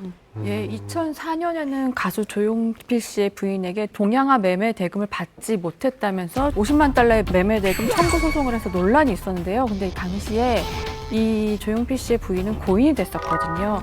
그렇기 때문에 굉장히 더 논란을 더 키웠었고요. 당시 재판부에서는 원고의 주장은 허위로 판단된다며 패소 판결이 내려졌습니다. 예전에 허경영 씨가 지금은 이제 문제가 돼 있는 박근혜 전 대통령과 이제 뭐 부부관계다 이래가지고 감옥도 갔다고 그랬잖아요. 잘 기억이 안 나서 그런데 주장을 했었다고요? 그러니까 이제 결혼하기로 했었다라고 이제 그런 얘기를 계속 이제 허위 사실을 유포해가지고 그걸로 인해서 이제 감옥을 갔다 왔죠. 박정희 전 대통령의 비밀 보좌관이었고 박정희 전 대통령이 워낙 허경영 씨를 믿어서 자신의 영의 큰딸과 결혼을 시키려고 했었고 모든 약속까지 다 이루어졌다라고 허위 사실을 주장해서 이것 때문에 이제 법적 처벌을 받았었죠. 그랬군요. 예. 자, 어쨌든 뭐 허경영 씨에 대해서는 이렇게 뭐 얘기들이 많은데 이 최사랑 씨에게는 사랑하는 사이였다. 또 뭐 허경영 씨 아니다. 이게 서로의 주장이 엇갈리고 있는 만큼 이 두 분의 관계는 앞으로도 좀 더 지켜봐야 될 것 같습니다. 네. 자, 다음으로 얘기 나눠볼 주인공은요. 3월이 되니까 여기저기서 입학 소식도 들리고 들뜬 마음으로 새 학기를 시작하는 학생들도 많잖아요. 그런데 이번에 얘기 나눠볼 분은 바로 이 입학 문제 때문에 큰 논란을 겪고 있는 스타입니다. 네, 바로 CN블루의 정용화 씨인데요. 지난 1월 저희 풍문스에서도 한 차례 다뤘던 네. 뉴스죠. 그때 정용화 씨가 박사과정 진학을 위해서 대학원에 응시를 해서 합격까지 했는데 네. 정식 면접에 불참을 한 게 알려지면서 논란이 됐던 사건이었죠. 예, 그렇습니다. 지난 2017년의 일이었죠. 정용화 씨가 경희대 대학원 응용예술학과 박사과정에 입학을 했는데요. 문제는 이 과정에서 특혜 논란이 있었다는 한 교수의 증언이 있었습니다. 이 면접관으로 참여했다는 이 교수의 증언에 따르면요. 누구나 참여해야 하는 면접에 정용화 씨가 참여하지 않았다라고 주장을 했는데요. 그래서 결국에 경찰에 내사가 들어갔습니다. 그런데 정용화 씨는 이 면접에 불참한 것에 대해서 이렇게 해명을 합니다. 개별 면접 역시 정상적인 면접 절차인 것으로 알고 있었다. 자신은 그냥 소속사가 짜준 그 일정에 실행에 옮겼을 뿐이다라고 이야기를 하는데 바로 이 개별 면접이라는 것이 논란이 된 거죠. 아, 개별 면접을 봤다고? 그럼 이거 특혜 아니야? 라는 시각이 있었던 거죠. 힘들게 공부했던 그 입시를 준비한 사람들한테는 굉장히 힘 빠지는 뉴스였잖아요. 그 이후 한두 달 정도 잠잠했었는데 왜 다시 이게 시끌벅적하게 된 거죠? 사실 이 대학원 특혜 입학 논란은 그저 논란에서만 끝난 것이 아니에요. 사실 이 보도가 되기 전부터 이 사건이 이미 경찰의 내사가 진행 중이었었고요. 그리고 지난 3월 2일이었죠. 경찰은 그동안의 수사 결과를 브리핑하고 이제 검찰에 사건을 송치를 했습니다. 그리고 그 과정에서 새로운 사실이 드러나게 되는데요. 우리가 그동안에 개별 면접이 있었고 그 개별 면접이 특혜냐 아니냐를 갖고 이제 논란이 있었잖아요. 근데 놀랍게도 경찰 조사 결과 전형 기간 내에 정용화 씨는 면접관을 아예 만난 적이 없던 것으로 채널A 뉴스 결과 발표됐습니다. 사실 뭐 저희가 방송을 했을 때는 개별 면접을 한 걸로 알고 있었어요. 그런데 그 기간 내에 개별 면접조차 없었다는 경찰 조사가 나왔던 거죠. 예. 정용화 씨는 그 경찰의 브리핑이 있던 날 SNS 통해서 자기의 그 마음을 얘기를 했는데 저는 대학원에 들어가기 전에 작업실에서 교수님을 만나 제가 작업을 하고 있는 곡들과 발매했던 곡들도 들려드리고 장래 계획에 대해 말씀을 나누었습니다라는 내용이었습니다. 제가 잠깐 변명 아닌 변명을 하게 되자면 이 한류 스타 같은 경우에는 정말 스케줄이 많아서 소속사에서 관리하는 경우가 많잖아요. 세세하게 하루 스케줄을. 그러니까 연예인들 같은 경우는 자고 일어나서 이제 자기가 뭐 하는지도 모르면서 이렇게 다니는 경우가 많은데 이 학생 물론 자신의 대학원을 진학하는 데 대해서 자신이 간과를 했다는 건 잘못된 건데 소속사에서 올 거야 면접으로 올 거야 이러면 그 입장에서 내가 학교에 전화 걸어서 교수한테 전화해서 제가 가야 되는 거 아닌가 이렇게 물어보기는 사실은 무리가 있지 않았을까. 그렇게 바빴으면은 학교 갈 수 있어요. 근데 애초에 그 제보를 하신 그 교수님이 면접에 오지 않아서 탈락을 했는데 그럼에도 불구하고 합격이 됐다라고 문제를 제기한 상황이잖아요. 그 문제는 탈락이 됐으면 분명히 탈락이 간 이유에 대해서 통보가 갔을 거 아니에요. 소속사든 정용화 씨든 그 이유를 알고 있다는 거죠. 면접에 불참해서. 그렇지만 다시 그럼에도 불구하고 합격을 했다는 거는 그 외에 다른 이제 뭐 그 교수님이 뭐 우리 미리 옛날에 만났으니까 면접한 걸로 셈치고 뭐 이렇게 될 수도 있는 거거든요. 그거는 학교 측 교수님, 정용화 씨, 그 소속사 전부 다가 입을 맞췄다라고밖에 볼 수가 없어요. 이걸 면접이라고 생각했어도 문제고 면접이 아니라고 생각해도 문제예요. 그러니까 예를 들어서 면접이 아니라고 생각을 했다면 자신이 그렇게 특혜를 받았다는 걸 인정하는 꼴일 수밖에 없는 거고 면접이 라고 생각을 했다고 해도 아니 학부 대학원에 이번에 이제 박사 과정이잖아요. 그러니까 석사 과정에서도 면접을 그럼 그렇게 봤다는 얘기 혹은 뭐 그렇게 경험을 해왔기 때문에 이렇게 생각을 했다는 얘기밖에 안 되는 거거든요. 때문에 만약에 정용화 씨가 대학원 면접을 자신의 작업실에서 교수를 그 기간도 아닌 기간에 만나서 했던 것을 면접이라고 생각했다면 정말 큰 착각을 하고 있는 거죠. 이게 저는 조금 화가 날 수 있는 부분이 있는 게 제가 지방 출신이잖아요. 그리고 제 친구들 같은 경우는 부산에서 서울로 대학원을 오기 위해서 숙소도 잡고 왔다 갔다 하는 비용을 기꺼이 지불하고 면접을 본단 말이에요. 근데 이 모든 과정을 가장 자신이 편하고 자신이 포트폴리오를 보여주기 편안한 어떤 혜택을 받은 장소에서 내가 이 면접을 치렀다라고 이야기를 하는 모습이 사실상 대부분의 이제 이 대학원에 지원을 하려는, 꼭 이 대학원이 아니어도 상식적으로 대학원에 지원을 하려는 지원자들에게는 상대적인 박탈감을 줄 수밖에 없는 문장이라고 생각이 들거든요. 좀 논란이 있는 게 본인이나 이제 소속사는 아니라고 하지만 이제 군 복무가 관련돼 있기 때문에 이렇게 자꾸 이런 이야기가 꼬이는 것 같아요. 왜냐하면 대학원 이제 박사과정을 신청하는 이 서류를 통해서 어쨌든 군대를 연기를 했고, 뭐 물론 학교를 가서 열심히 공부하기 위해서 신청을 했다라고 했지만, 그렇지만 면접을 안 봐서 떨어졌고, 나중에 뭐 개별 면접처럼 통해서 합격한 것처럼 나와서 문제가 됐지만, 이 군복무를 하기 위해서 대학원 신청을 했던 이 부분을 이거를 해결을 아니라고 부정하기 위해서 나는 이렇게 했다라고 하는 이 변명 아닌 변명으로 들어가면서 이 모든 게 꼬여버리는 것 같은 생각이거든요. 지금 어떻게 보면은 개인의 무지도 잘못일 수 있지만 학교 측과 소속사의 어떤 안이함이 이런 사태를 벌이지 않았을까, 저는 그렇게도 한번 예상을 해봅니다. 예. 경찰이 파악하고 있는 사실만 보자면 정용화 씨가 대학원 박사과정을 진학을 사유로 해서 입영 일자를 연기한 거는 맞잖아요. 이거에 대해서는 정용화 씨가 인정을 하신 건가요? 면접 불참 사실에 대해서 인정을 하지 않았듯이 박사과정 입학 사유에 대해서도 절대 군 문제가 아니다라고 묵박았는데요. 정용화 씨 SNS 글을 제가 좀 준비를 해봤어요. 네. 저는 곡을 만들고 노래하는 직업인 가수로서 박사과정을 진학을 하면서 제가 전공하고 있는 분야를 더 배우고 싶은 마음으로 지원을 했던 것입니다. 라고 하면서 억울함을 주장을 했는데, 그러면서도 제가 잘못한 부분에 있어서 무조건적으로 죄송하고 또 깊게 뉘우치고 있으며 다시는 이런 실수를 하지 않도록 최선을 다할 것이라 다짐하고 있습니다. 라고 미안한 마음을 표시를 하기도 했었죠. 그러니까 이제 이게 밝힐 수 없는 진실과 사람들이 생각하는 진실이 분명히 좀 차이가 있는 것 같아요. 본인이 할 수 있는 최선의 대답은 박사과정에 진학을 하면서 뭐 이렇게 내가 더 배우고 싶은 게 있었다, 그리고 좀 그분 잘 몰랐다, 이렇게 얘기를 한 건데, 실제로 근데 이 말이 맞으려면 적어도 내가 진학하고 싶은 박사과정의 면접일이 언제인지, 또 어떤 과정을 배우게 되고 뭐 커리큘럼이 뭔지 정도는 알고 갔었어야죠. 근데 그런 게 없었다는 거는 사실 정용화 씨의 해명에 우리가 수긍하기는 상당히 좀 어려운 상황인 것 같아요. 그리고 저기 보면 전공하고 있는 분야를 더 배우고 싶은 마음으로 지원을 했다 하는데, 지원을 하고 합격을 했잖아요. 그 이후로 학교를 간 적이 없다잖아요. 그것도 말이 안 된다고 생각을 합니다. 저는 다른 느낌인데, 수많은 대한민국 남자들이 다른 이유 때문에 군대를 미룰 때가 많아요. 맞아요. 근데 지금 연예인들이, 근데 솔직히 저는 군대를 미루려고 대학교를 갔어요. 군대를 미루고 싶어. 저 음악하고 싶어 대학교를 갔어요. 대학교 가고 휴학도 하고 늦게 가더라도 네. 음악을 좀 더 하다 가려고요. 네, 대학교 가서 수업 다 받고 과제 다 내고 졸업을 했단 말이에요. 저렇게 어차피 미룰 거면 미룬다고 얘기를 하고 잘 다니면 된다고 생각해요. 사실 대부분의 아이돌, 대부분의 배우들이 우리가 다 알고 있잖아요.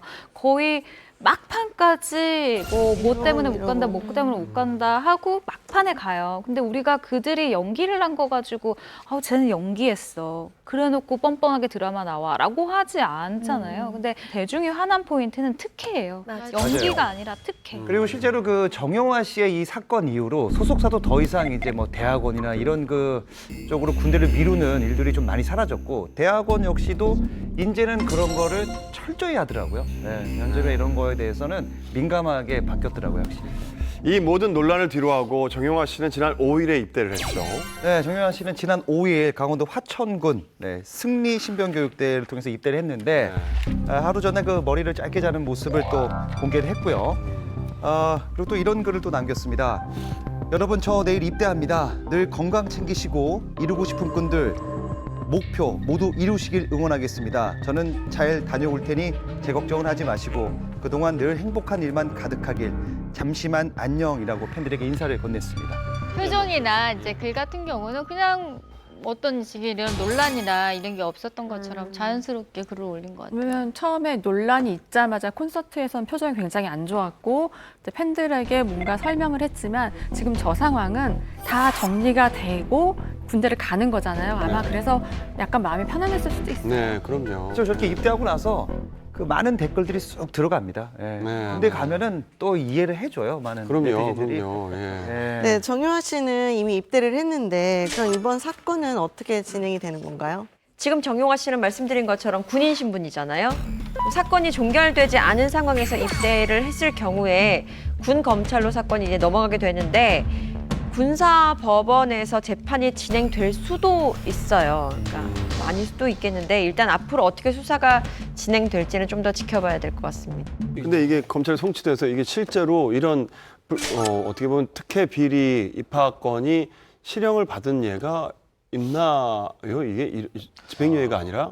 학생이 실형을 받는 경우는 아마 극히 드물 거예요. 그쵸, 왜냐하면 본인이 적극적으로 어떤 뭐 서류 조작이라든지 뭐 이런 것들에 이제 개입을 해야 되는데 아마 뭐 정유화 씨도 그렇고 대부분의 사람들은 부모가 했거나 아니면 학교 뭐 교수와 뭐 이렇게 짬짬이가 되거나 이런 경우에 이제 뭐 교수들이라든지 아니면 학부모들이 이제 가는 경우는 있는데 학생이 실형을 받는 경우는 사실은 거의 없습니다. 예. 그러니까 제일 뭐 그게 정유라 사건인데 정유라는 그 처벌을 받지 않았어요. 우리 교수들이 다 처벌을 받았잖아요. 사실은 그럴 가능성이 제일 높고요. 그리고 이게 정용화 씨가 이제 다른 것보다도 그러니까 어쨌든 군대를 갔잖아요. 군대를 안 가기 위해서 한 게 아니라 군대를 연기를 한 거였는데 중요한 거는 연기를 하기 위해서 입영 연기를 하기 위해서 이렇게 이런 대학원 진학 과정을 했느냐.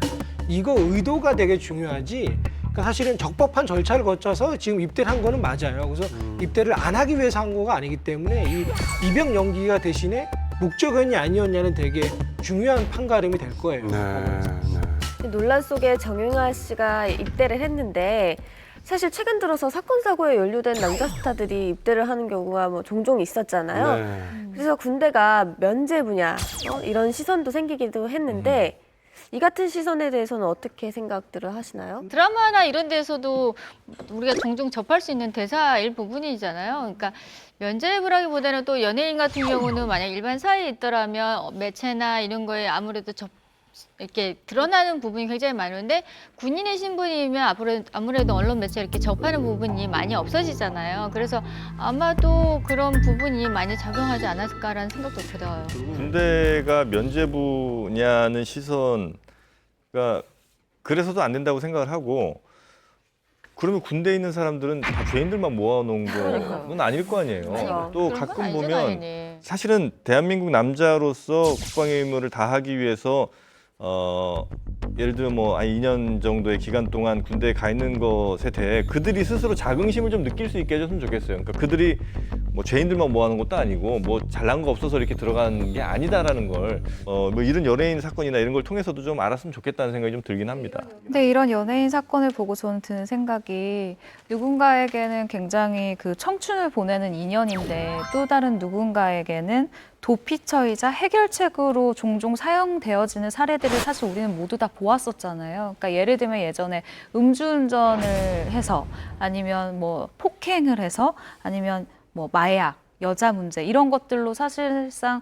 도망가듯이 소속사에 등 떠밀려서 가는 사례들이 이미 있었기 때문에 모든 군인이 그렇다는 게 아니라 연예인 중에 그러니까 이런 큰 이슈가 있었던 사람 중에 등 떠밀려서 가는 사람들을 보고 면제부다라고 이야기를 하는 그 사람들의 입까지 우리가 틀어막을 수는 없을 것 같아요. 왜냐하면 그런 사례들이 이미 있었으니까요. 자, 정유화 씨와 함께 가수 조규만 씨도 같은 대학원에서 특혜 논란을 받았어요. 조규만 씨도 정유화 씨처럼 면접을 보지 않고 합격한 혐의를 받고 있는 거죠. 예, 조규만 씨는 정유화 씨와 같이 같은 대학교의 석사 과정에 이제 지원을 했었는데요.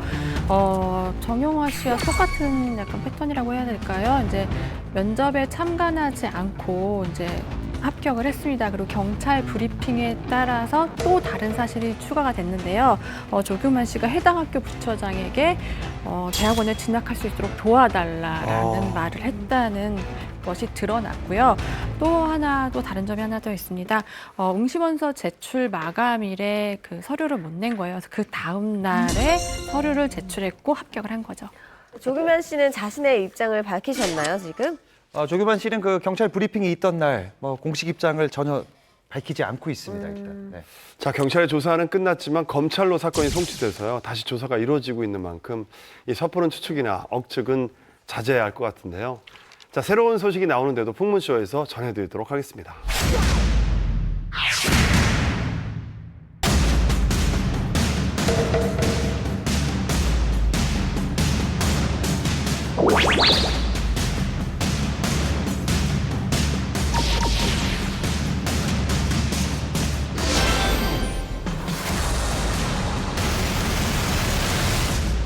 다음으로 얘기 나눠볼 주인공은 누구인가요? 네, 이번 주인공은 사진으로 만나보시죠. 아이고, 예뻐. 예뻐라. 아이고. 김유정 씨네요. 네. 아역 때 어릴 때 모습이죠, 김유정 씨. 너무 예쁘다. 그대로 잘 자랐어요. 정말로요, 네. 근데 이게 얼굴이 변하잖아요. 근데 김유정 씨는 저 모습 그대로 자란 것 같아서 정말 다행입니다. 김유정 씨는 2002년이죠. 4살 때 광고를 통해 데뷔를 했습니다. 보시다시피 임수정, 한효주, 문근영, 한가인 씨 등 내노라 하는 톱 여배우들의 아역을 도맡아 왔는데요. 출연 작품마다 흥행에 정말 대성공을 해서 네. 아역계의 미다스의 손으로 불리기도 했습니다. 네. 그랬던 김유정 양이 세월이 흐르고 흘러서 16년이 지나 20살 승려로 성장했습니다. 네. 그 요새 말로 정변입니다. 정변. 그대로 잘 자랐다. 어. 정말 김유정 씨는 어렸을 때 예쁜 모습이 지금도 그대로 잘 자랐다고 하는데 지금 뭐 이렇게 보여주시는 게 뭐가 문제가 있는 건가요? 김유정 양에게 어떤 사건, 사고 뭐 이런 게 있는 건 아니죠? 예, 이제 갓 20살이 넘은 김유정 양한테 아마 지금 이 순간이 가장 파란만장한 순간일 것 같은데요. 네. 바로 이유가 있습니다. 예. 바로 활동을 중단하게 됐는데요.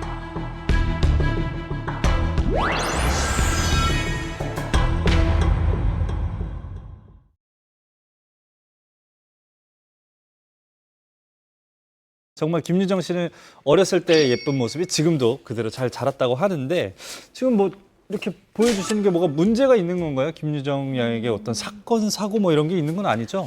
예, 이제 갓 20살이 넘은 김유정 양한테 아마 지금 이 순간이 가장 파란만장한 순간일 것 같은데요. 네. 바로 이유가 있습니다. 예. 바로 건강상의 문제로 활동을 중단하게 됐는데요. 아이고. 아, 저도 이제 또래 딸이 있으니까 엄마 입장에서 조금 걱정이 되긴 하는데 얼마나 많이 아프면 활동을 중단할 정도인가요? 드라마를 촬영하던 중에 건강에 이상을 느꼈대요. 그래서 좀 정밀 진단을 받아야겠다 해서 병원에 들렀는데 지난달 26일이죠. 갑상샘 기능 저하증이라는 병에 진단을 받았습니다.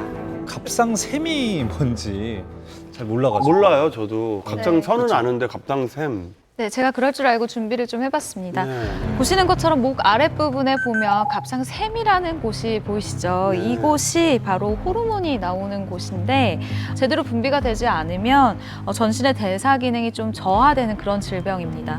그 때문에 김유정 양도 탈진 그리고 체력 저하를 경험하게 된 것이죠. 근데 저게 이제 심하면 네. 수술을 해야 되지만 대부분 약으로 호르몬 조절이 가능하거든요. 근데 좀 안 좋은 게 저게 평생 관리를 해야 된다. 그렇죠. 약을 계속 먹어야 돼요. 그러니까 이 병이 이제 사실은 뭐 대체로 이제 많은 의사분들이 무슨 얘기를 하냐면 이 병의 뭐 원인이라고 할까요? 일단 잠을 잘 못 자는 거. 네, 수면 부족이 굉장히 큰 원인이기도 하고 또 하나가 스트레스라는 거예요. 그러니까 사실 이 어릴 때부터 연예인 생활을 하다 보면 당연히 이제 잠도 꽤 많이 아마 그럼요. 친구들에 비해서 굉장히 많이 못 잤을 거고 정해진 시간에 못 자는 경우가 굉장히 많으니까요. 그리고 누군가에게 늘 보여진다는 생각, 그래서 늘 웃어야 된다는 생각이 아마 꽤 큰 스트레스였을 거예요. 그러다 보니까 뭐 정확하게 이것 때문이라고 말하기는 좀 어렵겠습니다.만 아마도 이런 것들, 그러니까 잠을 잘 못 자고 스트레스를 늘 받는 위치에 있다는 것이 아마 이 건강상 문제가 생긴 원인이 아닐까 하는 생각이 좀 듭니다. 유정 양이 건강상의 문제가 있었던 건 제가 알기로는 이번이 처음이 아닌 걸로 알고 있거든요. 유정 양은 그 지난 2012년도에 그 감기 몸살 증상으로 정말 인근병원에 긴급 후송된 적이 있어요. 네. 근데 좀 안타깝게도 이제 평소 항생제 알레르기가 있어서 이 항생제를 못 먹어요. 감기에 걸려도 약을 못 먹는데 그래서 감기가 다 앓고 난 다음에야 나을 수 있다고 합니다. 네, 그리고 2016년에는 스트레스성 쇼크로 2번이나 입원을 했는데요. 당시 김유정 양의 이 스트레스는 사진을 먼저 한번 보시고 얘기하시는 게 나을 것 같아요. 이 사진이 그 가장 스트레스를 많이 받을 수밖에 없는 사진이었다라고 모두 다 약간 많이 얘기들 하고 계시는데요. 이 사진이 왜요? 예, 뭐냐면요. 영화 사랑하기 때문에 그 무대 인사 과정에서 찍힌 거예요. 근데 저 당시 상황에 대해서 이제 소속사 관계자분들한테 들을 수가 있었는데 하루 종일 이제 무대 인사를 다니잖아요. 근데 잠깐 그냥 짝다리를 짚었는데 그게 순간적으로 찍히고 이게 이제 SNS에 공개되면서 비난이 막 폭주했던 거예요. 선배가 얘기하는데 옆에 있는데 짝다리로 굉장히 뭐 태도가 불량하다 약간 이런 식으로 좀 공격을 심하게 받아서 그 당시에 검색어에도 오르고요. 굉장히 논란이 많이 됐습니다. 근데 김유정 씨가 조금 더 스트레스를 받을 만하다라는 생각이 드는 게 평소에 모든 댓글을 좀 읽어보는 성격이었대요. 그러니까 예를 들면 지난 2012년도에 김유정 씨가 빅뱅 콘서트를 간 그런 인증샷을 올린 적이 있는데 이때 어마어마한 공격을 받았었어요. 우리는 이렇게 표구하기가 어려운데 너 공짜로 받냐? 뭐 이런 식으로 악플이 쏟아진 적이 있대요. 공짜로 그래서 받은 표예요? 아니 근데 심지어 이게 본인이 돈 주고 어렵게 구한 표였거든요. 그래요. 완전 오해네. 네, 그러니까 이게 연예인이니까 표를 더 쉽게 구했을 거야. 이런 선입견에서 오는 부분인데 워낙 본인이 이제 악플이나 이런 댓글들을 보면서 스트레스를 이기지 못하는 성격이기도 하고 또 태도 논란 당시에는 뭐 이게 실시간 검색어에 올라와서 뭐 정말 많은 사람들이 이것에 대해서 입을 대는 상황이잖아요. 아무래도 스트레스를 이기지 못하고 또 피곤하기도 하고 또 체력적으로도 굉장히 안 좋은 상황이니 좀 쓰러지는 게 아닐까라고 추측이 되어집니다. 근데 저게 짝다리가 아니라 다리를 한쪽이 앞으로 나와 있는데 저게 짝다리라고 네. 좀 옆으로 이렇게 할 저 텐데. 상황을 제가 좀 들어봤을 때는 계속 좀 서 있고 좀 지치고 좀 힘들 때였어요. 그래서 잠깐 이렇게 발을 좀 내밀고 있었는데 이제 태도 불량이 된 거죠. 근데 그때 조금 쉬었으면 될 수도 있었대요. 근데 그날 때마침 VIP 시사가 또 있었던 거예요. 근데 VIP 시사라고 하면 자신의 동료와 모든 사람들을 또 초대하는 자리였기 때문에 유정 양이 쉴 수 있는 틈이 없었어요. 그래서 약간 스트레스를 안고 계속 활동을 좀 그날 했던 거죠. 그래서 결국에는 집에 가자마자 쓰러졌어요. 지금 갑상선 기능 저하증 진단을 받고 활동 중단했잖아요. 그런데 촬영 중이던 드라마는 어떻게 된 건가요? 예, 김유정 양이 촬영을 하고 있던 드라마 일단 뜨겁게 청소하라는 네. 4월 방송 예정이었습니다. 하지만 김유정 양의 건강이 우선이다라고 판단을 했고요. 이상 일단은 이제 촬영을 전면 중단하고 김유정 양은 지금 치료에 전념하고 있는 상황이에요. 그리고 제작진뿐만 아니라요. 그 김유정 양이 굉장히 활발하게 활동하고 있던 스포츠 브랜드가 있어요. 그 브랜드도 역시 이제 봄이 됐으니까 새로운 카탈로그를 다 찍어야 되잖아요. 이거 다 기다린다고 다 스톱시켰다고 합니다. 해당 드라마에 함께 출연했던 그 배우 그 송지림 씨가 이런 글을 올립니다. SNS에. 혹시라도 미안한 마음 갖지 말고 건강이 우선이니 몸조리 잘하기를 응원 보내요. 힘내 1층 처자 김유정 양이라는 글을 게시해서 응원의 표현을 했고요. 그리고 일단 뜨겁게 청소해라. 이 제작진들은 일단 건강하게 돌아와라. 드라마 편성 올 하반기로 옮기겠다. 기다려주겠다라고 합니다. 정말 일단 뜨겁게 청소하라. 일단 뜨겁게 치료해라. 로 바뀝니다. 이게 정말 드라마가 더 잘 돼야 됩니다, 정말로. 좀 훈훈하네요, 너무. 아니 근데 박하나 씨 입장에서도 만약에 박하나 씨가 출연하기로 했었는데 갑자기 무슨 사정이 생겨서 이 제작 일정을 기다려준다. 이게 거의 없잖아요. 드라마에 가능한가요? 않죠. 근데 다행인 거는 이게 엎어진 게 아니라 미뤄진 거니까 좀 더 좋을 수도 있다고 생각을 해요. 그래요. 그만큼 이제 뭐 유정 씨가 아마 평소에 인덕을 많이 좀 쌓고 또 인정을 많이 받았기 때문에 그만큼 대체도 좀 불가능하다. 그리고 우리는 김유정 씨를 이만큼 신뢰하고 있다. 이런 것 아마 제작진들이 보여준 거니까 어쩌면 김유정 씨도 나중에 이제 복귀한 이후에 그 드라마에 정말 아마 혼신의 힘을 다해서 연기를 하지 않을까. 그 고마움을 잊지 않을 테니까요. 그런 좋은 상승작용은 충분히 우리가 예상할 수 있겠네요. 그리고 갑상선 암으로 고통받는 스타도 있습니다. 바로 얼마 전에 그 17년 만에 재결혼하는 H.O.T의 이재원 씨가 있는데요. 이재원 씨가 갑상샘 수술을 받았던 적이 있습니다. 근데 그 이재원 씨가 지금은 많이 완치가 됐나요? 완쾌가? 네, 이재원 씨는 2014년도에 이제 갑상선 암으로 이 갑상선 절제 수술을 받았는데 다행히도 초기에 발견해서 완치를 했다고 합니다. 예. 최근에 저희 남편하고 한 프로그램을 같이 해서 제가 현장에 따라가서 봤거든요. 근데 저는 이제 이지원 씨 H.O.T 시절부터 저는 이제 알고 있었기 때문에 옛날 모습과 지금 모습을 비교할 수가 있었잖아요. 일단 그때에 비해서 많이 나이가 들었더라고요. 그거는 뭐 어쩔 수가 없는데 굉장히 얼굴이 많이 말랐었어요. 그러니까 옛날에는 그냥 약간 연약하다의 느낌이었다면 지금은 좀 많이 말랐다 이런 생각이 드니까 그래서 그냥 마른 게 아니라 아무래도 아파서 좀 그런 게 아닌가라는 생각이 좀 들더라고요. 그래도 뭐 목소리도 쩌렁쩌렁하고 잘 지내더라고요. 예, 그리고 지난해 말 새 앨범을 발표한 엄정화 씨가 이 갑상생 암 투병을 한 좀 대표적인 연예인으로 알고 있는데요. 갑상생암 수술을 하고 나서 성대 일부가 좀 그 마비돼서 8개월 동안 목소리가 나오지 않았다는 사실이 밝혀졌었는데요. 처음에는 주사를 맞아야만 목소리가 나왔다고 합니다. 그런데 이후에 굉장히 꾸준한 재활 치료를 통해서 목소리가 나왔다라고 이야기를 하고 있고요. 또 노력의 결과로 불가능하다고 얘기했던 의사들이 노래를 부르는 건 좀 어렵습니다라고까지 얘기를 했지만 이제는 다시 문제 없이 노래를 부를 수 있게 되었죠. 모든 분들이 그 목소리가 굉장히 중요하지만 가수분한테 목소리는 진짜 생명인데 그 8개월 동안 목소리가 안 나오신 거를 또 열심히 치료해서 나중에 앨범을 내시고 정말 대단하신 것 같아요. 제가 이때쯤에 가끔 이제 엄정화 씨랑 이렇게 연락을 주고 받았었어요. 네. 근데 괜히 이 투병을 하는 걸 이렇게 기사 나오기 전이었어요. 왜 앨범 안 내냐고. 근데 알고 보니까 본인은 차마 말을 못했던 거예요. 목소리가 안 그래서 나온다는 거. 나중에 기사가 나오고 나서 너무 미안하다고 한번 연락을 한 적이 있는데 그때 이런 말을 했어요. 이걸 좀 많이 확대해주지 않았으면 좋겠다. 나는 예전에 나와 똑같고 너무 잘 활동을 할 수 있고 좀 기대해달라고 했으니까요. 약간 이게 좀 투병을 해서 이제 이겨냈으니까 조금 나 더 좋은 모습으로 활동하겠지라는 모습으로 좀 봐주셨으면 좋겠어요. 네.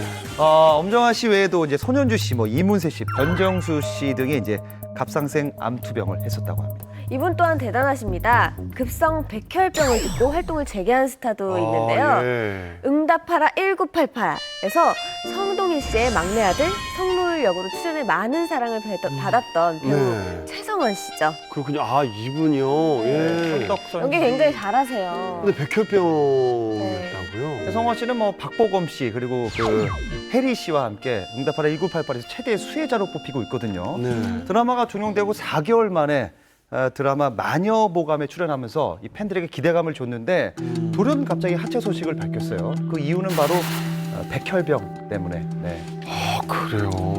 급성 백혈병 진짜 위험한 병이죠. 진짜 이거는 거의 사실 생명을 잃을 수 있는 되게 위험한 상황이라고 보면 될 거예요. 네, 촬영 도중에 다른 때와 조금 몸 상태가 달랐다고 해요. 이게 병원에 가보니 결국에 진단이 나온 거죠. 와.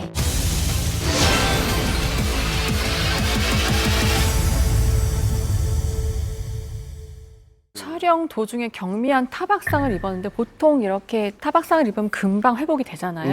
근데 다른 때와 조금 몸 상태가 달랐다고 해요. 이게 좀 회복이 더디고 몸은 계속 피로해서 병원에 가보니 결국에 급성 백혈병 진단이 나온 거죠. 와. 이때 엄청 처음 소식을 듣고 매니저랑 같이 이 소식을 서로 이야기하면서 엄청 울었다고 하더라고요, 둘 다. 왜 지금 이제 좋은 작품만 기회에. 나서. 예. 왜냐면 그때 계속 스케줄이 정말 많았고 막 한 번은 지금 제주도에 있다. 제주도에서 이 촬영을 있고 다음 달에는 어떤 촬영이 있고 하면서 계속 연락도 했었거든요. 근데 너무 막 꿈에 부풀어 있었는데 이 소식이 딱 전해주고 나니까 그야말로 너무나도 경력이죠. 너무 큰 예. 충격에 빠졌었던 근데 것 같아요. 이게 사실 활동을 못 하는 게 아까운 게 아니라 급성 백혈병 진짜 위험한 병이에요. 무섭죠. 진짜 이거는 거의 사실 생명을 잃을 수 있는 되게 위험한 상황이라고 보면 될 거예요. 근데 이분도 그 평소에 건강이 좀 안 좋았던 건가요? 아니요, 저는 이때 딱 인터뷰를 했었거든요. 네, 이 네. 응답하라 했을 때인데 그때 운동을 엄청 좋아했었고 또 작품을 보시면 알겠지만 그때 이 복근 공개도 몸이 있었고, 좋았죠. 네. 예. 평소에 운동도 굉장히 많이 했었는데 또 축구라든지 야구라든지 이런 것을 많이 했고 그래서 건강 관리를 그래도 좀 꽤 했던 것으로 알고 있었어요. 네, 네. 사실 이제 백혈병은 주변에서 이렇게 흔히 듣는 병은 아니잖아요. 뭐 드라마나 영화에서 듣는 그런 병인데 그 최성원 씨가 그 위독했던 거는 아니죠? 불행 중 다행이었다라고 이야기를 하고 싶은데요. 급성 백혈병의 경우에는 그 조기에 발견을 할수록 완치율이 좀 많이 높은 편이라고 합니다.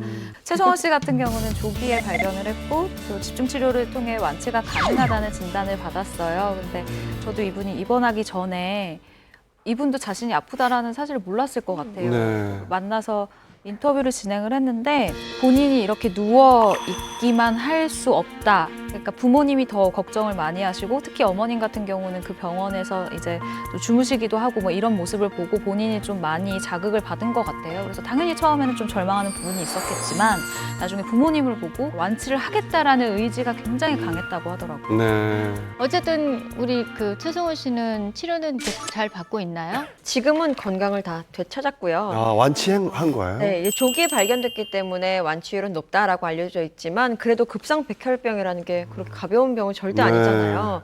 그래서 치료를 하는 도중에 한 차례 정도 고비가 있긴 했는데 그래서 주변 분들이 많이 놀라긴 했지만 그래도 다행히 고비를 넘기고 발병 1년 만에 치료를 마친 상태고요. 또 마치면서 이렇게 연락을 하기로는 건강이 최고입니다라고 이야기를 하는데 확 와닿더라고요. 예, 치료 종료와 함께 그토록 원하던 연기 활동도 다시 시작을 했는데요. 연극 나미야 자파점의 기적을 시작으로 얼마 전에 종영한 드라마죠. 슬기로운 감방 생활의 모습을 잠깐 드러냈는데요. 정말 열심히 이제 본격적으로 활동을 하기 시작했어요. 네. 그래도 이 백혈병인데 그래서 좀 쉬다가 좀 이렇게 복귀하셔야 되는 거 아닌가요? 너무 빠른 감이 있어서. 우선은 뭐 본인도 자기 몸을 알겠지만 병원에서 의사와의 충분한 이야기를 통하고 나서 아마 이렇게 드라마 현장에 들어간 것 같아요. 그 통상적으로 암 같은 경우는 이제 2년 정도 이제 재발하지 않으면 이제 완치됐다라고 이렇게 얘기도 하거든요. 근데 아직 2년이 채 안 되긴 했어요. 1년 정도가 됐는데, 근데 그래서 우선은 그렇더라도 병원을 계속 좀 다니면서 몸 건강 관리는 꼭 체크를 해야 되지 않나 이런 상황은 좀 있는 것 같아요. 자, 누구나 한 번은 인생에서 좌절을 느낄 때도 있고 위기가 닥칠 시기가 있기 마련인데요. 숨기고 감추기보다는 잘못이 있다면 사죄를 하고 오해가 있다면 바로잡는 것이 정말 현명한 자세가 아닐까 합니다. 오늘 풍문쇼가 준비한 소식은 여기까지입니다. 네, 다음 주에도 여러분들이 알고 싶고 궁금해할 주제로 찾아뵙겠습니다. 여러분 감사합니다. 감사합니다. 수고하셨습니다.